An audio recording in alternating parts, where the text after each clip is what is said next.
everyone, it's Megan. I am at the Toyoko Inn in Kawasaki City, Japan. It's kind of like a suburb of Tokyo. I am staying here for the duration of my study abroad, and I'm gonna give you a quick room tour. The housekeeping staff are in the hall right now, so I'm not going to talk when I go out in the hallway, but I'll show you the front door.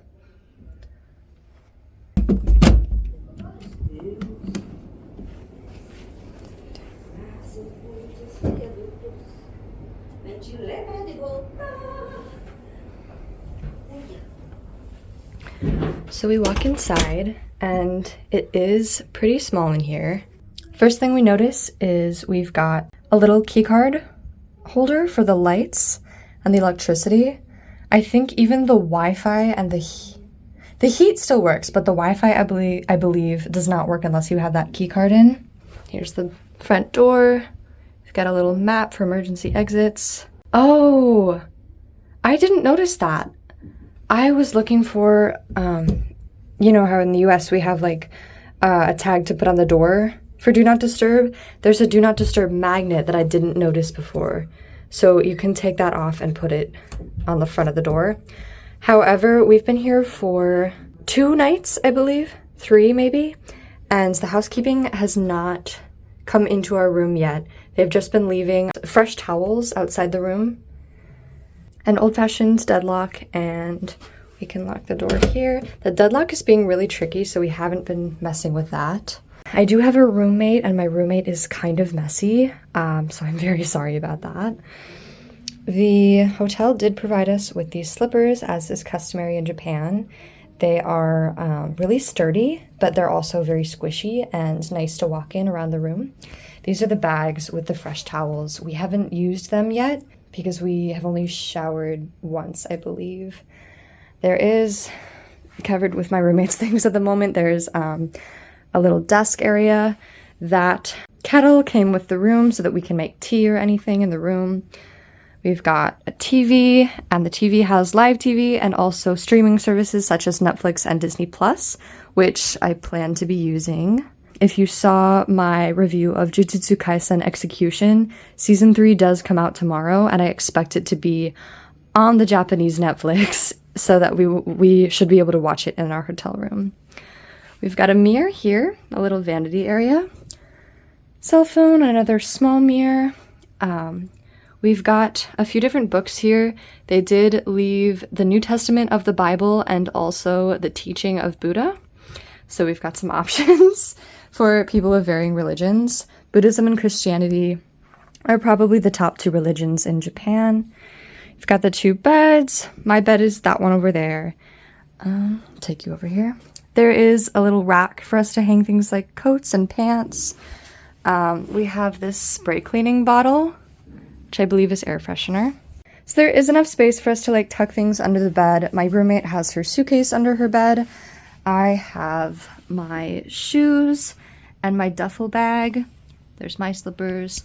I'm using the second stool from the desk as a little nightstand. I've got my books there, journals, glasses, pills, and my hand creamer up on that shelf. We do both have a book light.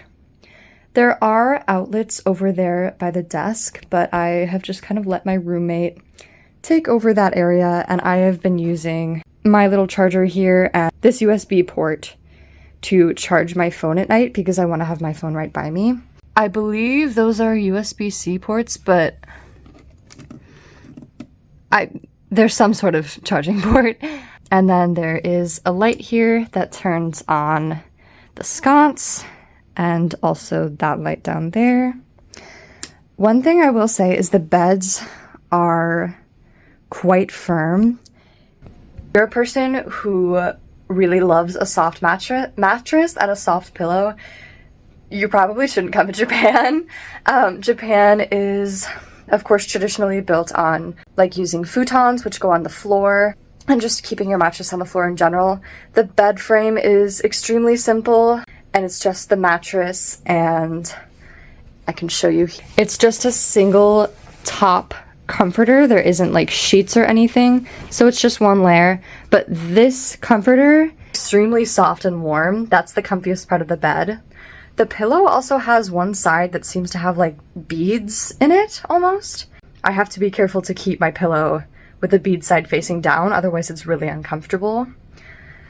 But yeah, Japanese beds, you're kind of meant to just sleep log style on your back, and that's why they are kind of constructed with the firmness they have. I'm a side sleeper typically, and I've been having to sleep on my back more just because it's a little more comfortable. It's supposed to be good for your spine to have a hard mattress that you sleep on your back on. I'm just not used to that, and so it's kind of an adjustment. But the beds aren't bad. It's like they're not comfortable, but they're also not uncomfortable. I've been sleeping really well. I think part of it is the jet lag. You know, it's okay. Some little travel booklets here. I believe this is actually a little storybook. It's a level... Wait, let me take a look at this. Yeah, it just looks like kind of a little travel storybook. It's hard to open. It's hard to open, but it does kind of look just like a little travel storybook. And these are called Tanoyaku, apparently, and it says that you can take them home. It says Tanoyaku. We do have a window, but we don't really get natural light in here because I think you can see through the curtain even. Our view is the side of a building. We can't even really see the sky because the buildings are so high. There was one luggage rack in this corner over here, and I'm lucky that my suitcase fits in the corner.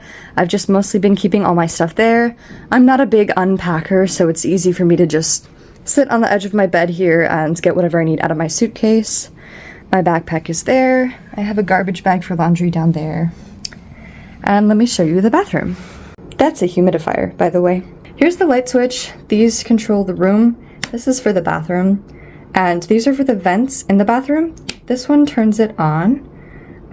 This means electricity somewhere. And this controls the setting. So we've got low and high, if you can hear it kick on in there. The bathroom reminds me a lot of a cruise ship bathroom, so it's not something I'm unused to or uncomfortable with. We've got a toilet. It does have bidet features. I have not tried them yet. I'm a little scared too. We've got toilet paper and some sanitary bags, little mat on the floor. We have this area. There were 2 cups provided in here and also some outside for tea. We've got tissues that I moved into the bathroom, a sink, soap. There's kind of a little disposal area. They do keep leaving us these bamboo toothbrushes, which are recyclable, and when you're done with the toothbrush, you put it in there. My roommate and I have been using our own toothbrushes, as you see, but the bamboo ones are there if you need them, and it also has a little tube of toothpaste inside. We've got hand towels. Most of this is my roommate's stuff. This, that, and that are mine, and the rest is my roommate's. Okay, one thing in Japan is that showers are much less common than baths. So this is a pretty small setup. So you see there's a plug for the sink and a plug for the bath. What you would do here traditionally is plug the sink, fill it up, and kind of wash your whole self here. Probably get like a towel and scrub yourself down. And then you would fill up the bathtub and soak in it so that you're clean when you go into the bath. However, there is a shower head attachment, and we've been using that. It's my roommate's loofah, my roommate's shampoo and stuff. I'm perfectly content to use the shampoo and conditioner that are provided in hotels. I'm very comfortable with that. They're very nice and high quality, and they are doing well for my hair. I do have a soap bar just because there aren't any washcloths. Without a washcloth, it's difficult to use the liquid body wash, so I've just been using my bar soap. I'm gonna head down to the lobby, and I won't talk, but I will film a little bit of the lobby so you can see. And then I'm gonna meet with my small group for the day and head out.